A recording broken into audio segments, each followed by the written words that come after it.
Alright, well, as you can see, everything's finished.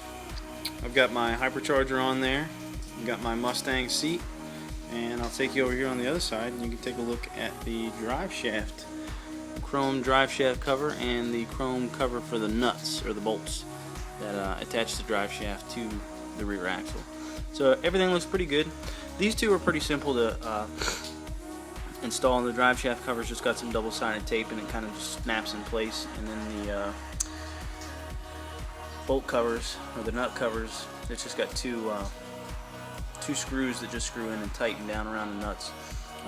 The Mustang seat looks pretty good. It's a little bit higher than where I thought it was going to sit, but it does feel pretty good when you sit on there. I haven't had a chance to give it a ride. It's raining outside right now, but as you can see, everything's pretty much finished, or everything is finished.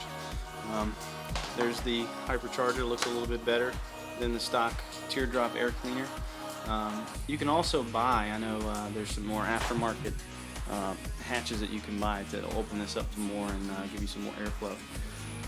Just to give you a heads up, correct operation of the Hypercharger, when you start this up, your butterflies are open when it's off, and then once you get a vacuum going, they close and they just sort of kind of idle open, or butterfly open like this is idling, and then the more throttle, the more air, the more they open up to allow more air that goes in.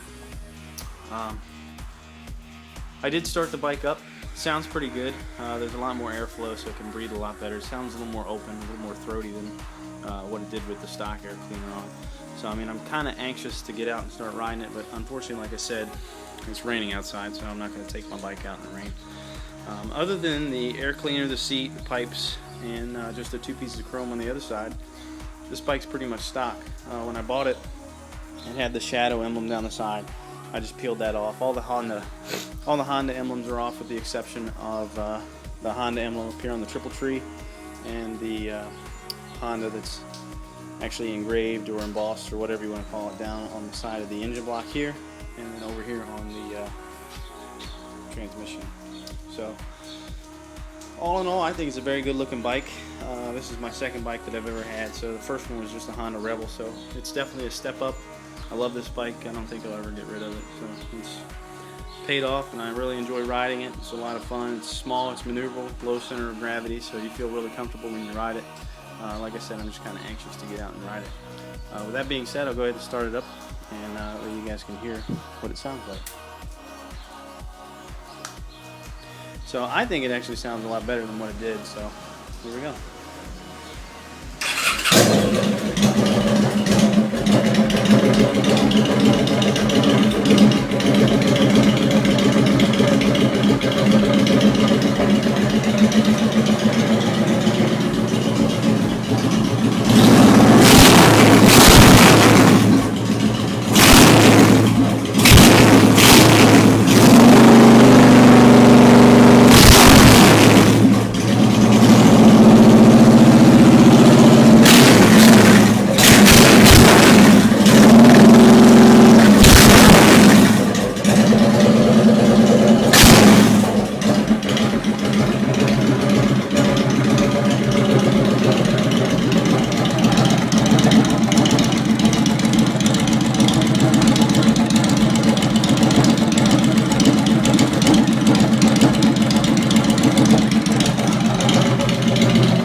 Well, all in all, that's it. Hopefully this video helped you install your Kuryakin air filter, or excuse me, your Kuryakin Hypercharger, as well as some other things. I mean, if there's any questions, comments, concerns, go ahead and feel free to message me. I'll go ahead and I'll do what I can to answer them as best as I can. And as far as I know, operational of the operation of this bike is pretty good. So everything's working like it's supposed to. You saw how the Hypercharger was supposed to operate as the bike was on, and you heard what it sounded like. So like I said, if you have any questions, just feel free to comment, give me any type of feedback, heads up, if this was helpful, if this wasn't helpful, anything that you'd like to see, anything you'd like to see me do different, anything. I'm here to help, so let me know. Thanks, guys.